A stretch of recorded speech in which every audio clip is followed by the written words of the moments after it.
Honorable. Honorable, est-ce que Vous avez intervenu et nous voulons un peu avoir la question sur votre intervention.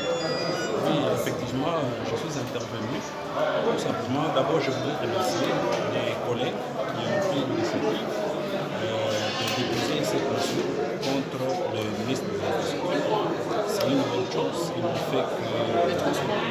Contre le ministre des Transports, on n'a fait que usage de leur droit constitutionnel, mais néanmoins, nous avons eu à examiner conformément cette motion de censure.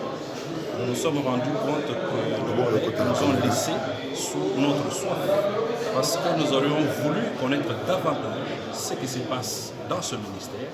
C'est un ministère important, vous le savez tous.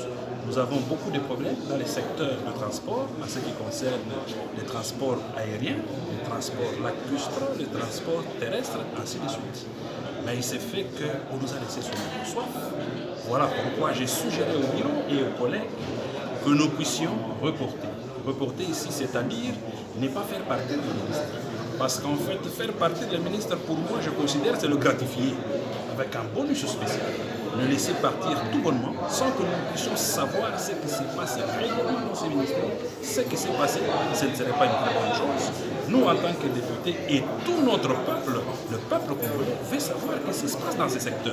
Comment ce secteur a été géré et quelles sont les perspectives d'avenir.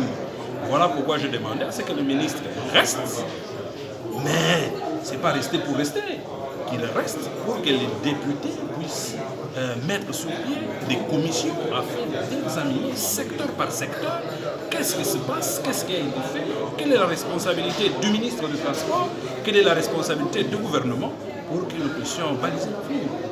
Mais comme c'est une motion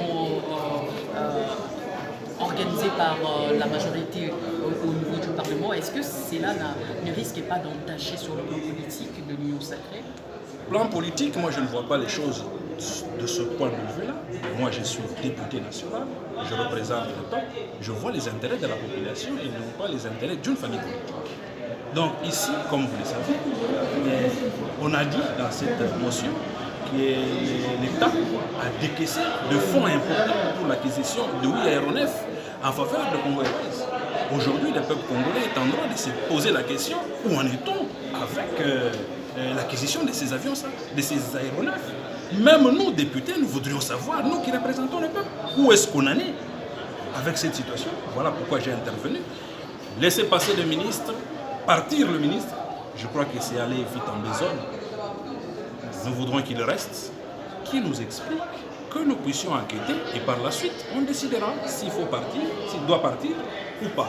Et je crois qu'en agissant ici, nous ferons œuvre utile pour la République. Pardon? En Lingala, parce qu'il y a la presse. Non, je ne connais pas Lingala. C'est bon, merci.